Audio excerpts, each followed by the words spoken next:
سحر، مساجد میں جانا، عبادات کا سلسلہ، ان تمام کو تبدیل کریں اور ان مخصوص حالات کے بنا پہ جو اس وقت پاکستان میں ہیں مخصوص احتیاطیں کریں جو آپ کو متعدد بار بتائی جا چکی ہیں۔ یہ اگر ہم نے کر لیا تو ہم بیماری پہ کافی حد تک قابو پانے میں کامیاب ہو سکتے ہیں، لیکن اس وقت جو ٹرینڈ نظر آیا ہے آج پہلے رمضان میں، وہ کوئی بہت حوصلہ افزا نہیں ہے۔ اور اس سلسلے میں آپ کو یہ بھی معلوم ہے کہ ہماری جو ڈاکٹر برادری ہے، ہیلتھ پروفیشنلز ہیں، وہ مختلف شہروں کے اندر انہوں نے پریس کانفرنسز کی ہیں، اور اس سلسلے میں انہوں نے بھی اپنے جو ان کے کنسرنز ہیں وہ آپ کے سامنے رکھے ہیں۔ تو میں یہ سمجھتا ہوں کہ وہ بھی تمام ڈاکٹرز جو ہیں وہ نیک نیتی کے ساتھ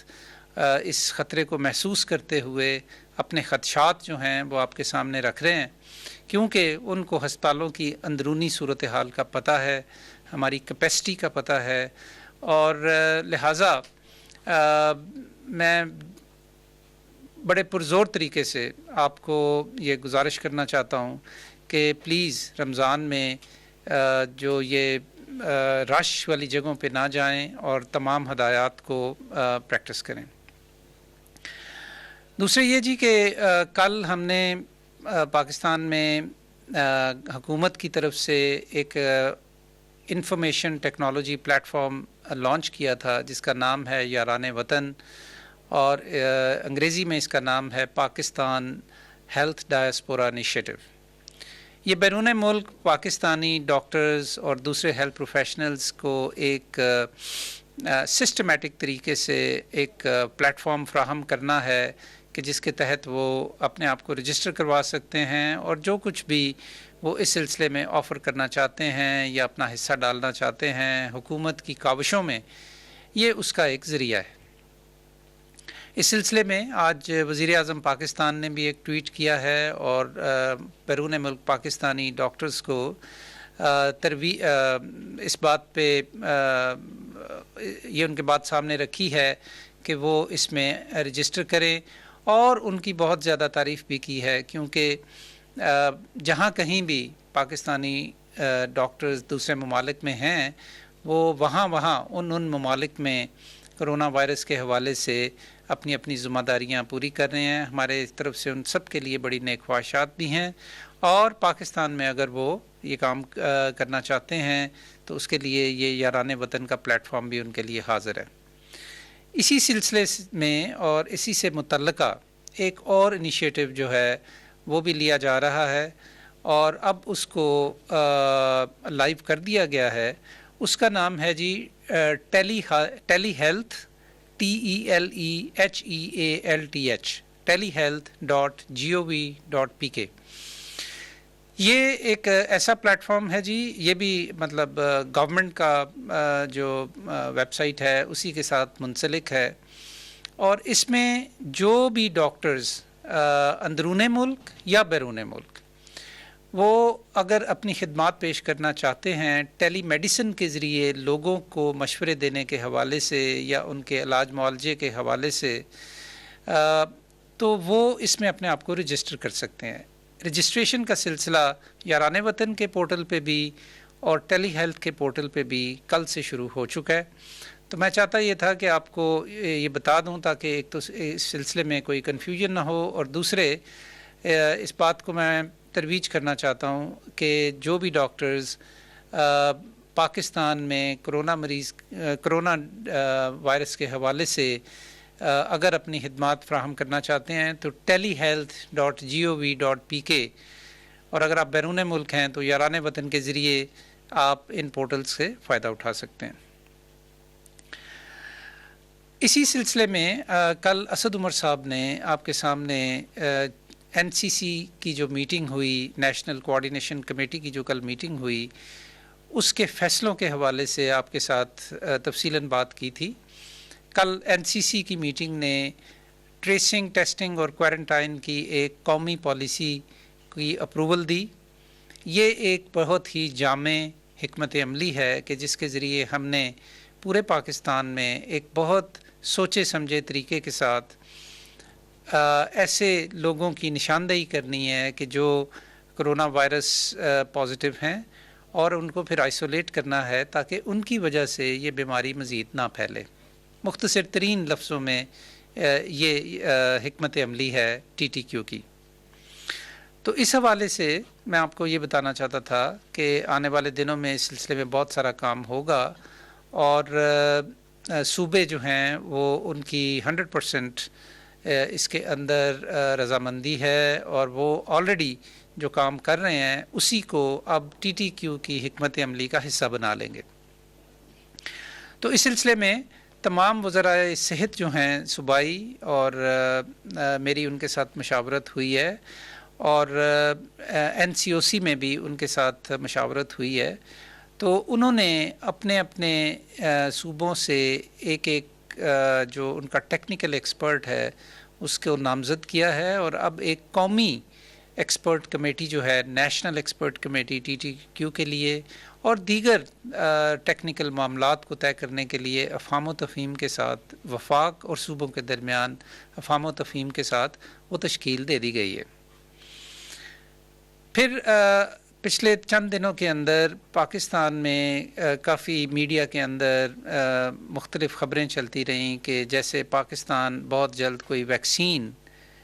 شاید فراہم ہو جائے گی پاکستان میں اور بن جائے گی۔ تو میں اس سلسلے میں وضاحت کرنا چاہتا ہوں کہ ویکسین اس سلسلے میں اس کے اوپر بہت کام ہو رہا ہے دنیا کے اندر، کئی انیشیٹوز ہیں اس وقت، اور ہمیں بھی پاکستان میں ویکسین بنانے کے حوالے سے کوئی انیشیٹو نہیں ہے قومی سطح کے اوپر اس وقت، لیکن چائنا کی ایک بہت بڑی کمپنی نے حکومت پاکستان سے رابطہ کیا ہے، اور انہوں نے ہمیں یہ آفر کیا ہے کہ وہ ایک ویکسین ایک حد تک بنا چکے ہیں، اور اب اس کی ٹیسٹنگ کے لیے انہوں نے کچھ ملکوں کے ساتھ رابطہ کیا ہے جن میں پاکستان بھی شامل ہے، اور ہمیں انہوں نے یہ آفر کیا ہے کہ اگر ہم ان ٹرائلز کا حصہ بننا چاہتے ہیں تو ہم اس کو کنسیڈر کریں۔ تو ہم اس سلسلے میں ان سے مزید ہم نے معلومات طلب کی ہیں، اور اس کا ایک بڑا ایک نپا تلا ایک پروسیجر ہوتا ہے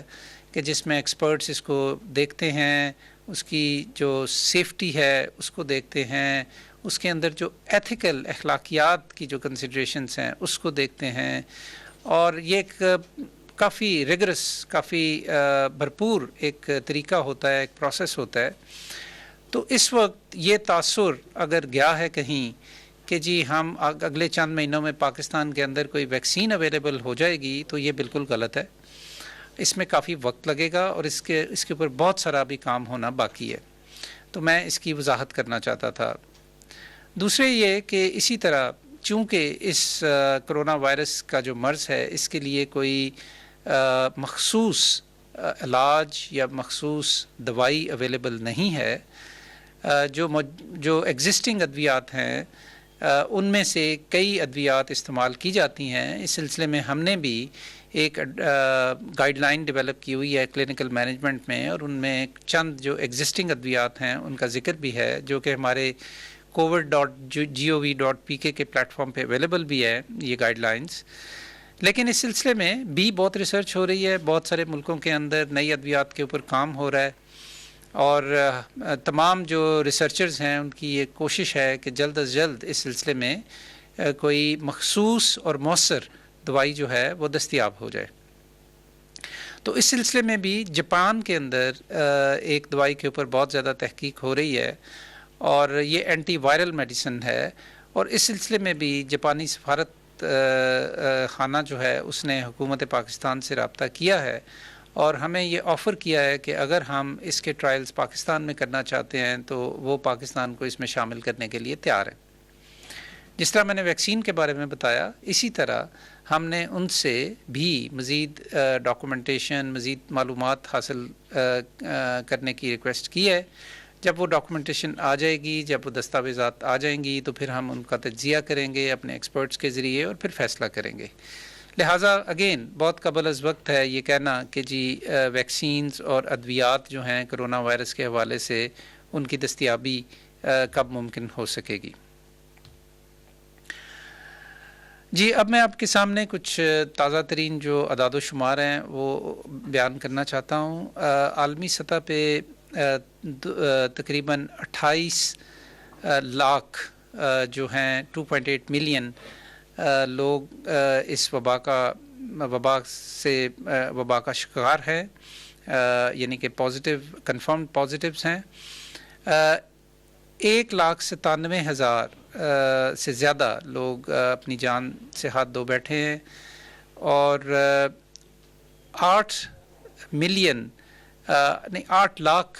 سے زیادہ لوگ جو ہیں وہ مکمل طور پہ ریکور بھی ہو چکے۔ پاکستان میں جی اب تک کی صورتحال کے مطابق ہم 1,38,000 سے زیادہ ٹیسٹ کر چکے ہیں، جس کے نتیجے میں 11,940 کنفرمڈ پیشنٹس ہیں ہمارے پاس اب، جن میں کہ میں دوبارہ یہ دہرا دیتا ہوں 1,38,000 سے زیادہ ہم ٹیسٹ کر چکے ہیں، اور 11,940 لوگ جو ہیں وہ کنفرمڈ ہیں پاکستان میں اس وقت کرونا وائرس کے۔ اس میں پچھلے 24 گھنٹے میں 785 مریضوں کا اضافہ ہوا ہے، اور اس اضافے میں پچھلے جو 24 گھنٹے میں ہوا ہے سب سے زیادہ پنجاب میں ہوا ہے، جہاں 279 نئے مریض شامل ہوئے ہیں، سندھ میں 274، کے پی میں 167 اور پھر اسلام آباد میں 9، جی بی میں 7، بلوچستان میں 49 اور اے جے کے میں کوئی رپورٹ نہیں ہوا کیس جی۔ اچھا، یہ جو 11,940 لوگ ہیں پاکستان میں اس وقت کرونا وائرس سے متاثر، اس کے بارے میں، اس آؤٹ بریک کے بارے میں یہ اب جاننا بہت ضروری ہے کہ یہ اب کافی حد تک ہم کہہ سکتے ہیں کہ یہ لوکل ٹرانسمیشن ہو رہی ہے، یعنی مقامی سطح پہ لوگوں کو ایک دوسرے سے یہ بیماری لگ رہی ہے۔ وہ وقت تھا چند ہفتے پہلے کہ جب ہمارے پاس 90% سے زیادہ لوگ جو تھے وہ باہر سے آئے ہوئے تھے، لیکن اب باہر سے آنے والے جو لوگ ہیں ان کی تعداد جو ہے وہ صرف 21% رہ گئی ہے، اور لوکل ٹرانسمیشن جو ہے وہ 79% ہے۔ تو اسی حوالے سے آگے چلتے ہیں کہ پاکستان میں بھی 2,755 لوگ مکمل طور پہ ریکور بھی ہو چکے ہیں، اور ڈیتھس کی جو تعداد ہے وہ بتدریج بڑھ رہی ہے۔ اس وقت 253 ڈیتھس ہمارے پاس رپورٹڈ ہیں، جن میں کہ پچھلے 24 گھنٹے کے اندر 16 کا اضافہ ہوا ہے۔ یہ چند بڑے بڑے جو اعداد و شمار ہیں پچھلے 24 گھنٹے میں وہ جو ہمارے سامنے آئے ہیں وہ میں نے آپ کے سامنے رکھے ہیں۔ آخر میں پھر وہی اپنی التجا آپ کے سامنے دوبارہ رکھنا چاہتا ہوں جی کہ رمضان کے مہینے میں خاص طور پہ احتیاط کی ضرورت ہے۔ جو ہماری کمپین ہے اس سلسلے میں، اس میں ہم یہ کہہ رہے ہیں کہ اپنے گھروں کو اس رمضان میں اپنی مسجدیں بنا لیں، مسجدوں میں جانے سے اجتناب کریں، اور اگر بہت ہی اشد ضروری سمجھتے ہیں مسجد میں جانا تو پھر 20 نکاتی ایک SOP ہے، اس پہ عمل کریں، اپنے عزیز و اقارب کا، اپنے ارد گرد لوگوں کا خیال رکھیں، اور یہ خیال آپ سب سے بہتر طریقے سے اس طریقے سے رکھ سکتے ہیں کہ اپنے آپ کو آئسولیٹ کر لیں۔ تو آپ جب اپنے آپ کو علیحدہ کر لیں گے تو آپ بھی محفوظ ہو جائیں گے اور باقی لوگ بھی محفوظ ہو جائیں گے۔ بہت بہت شکریہ۔ جی ناظرین، معاون خصوصی صحت ڈاکٹر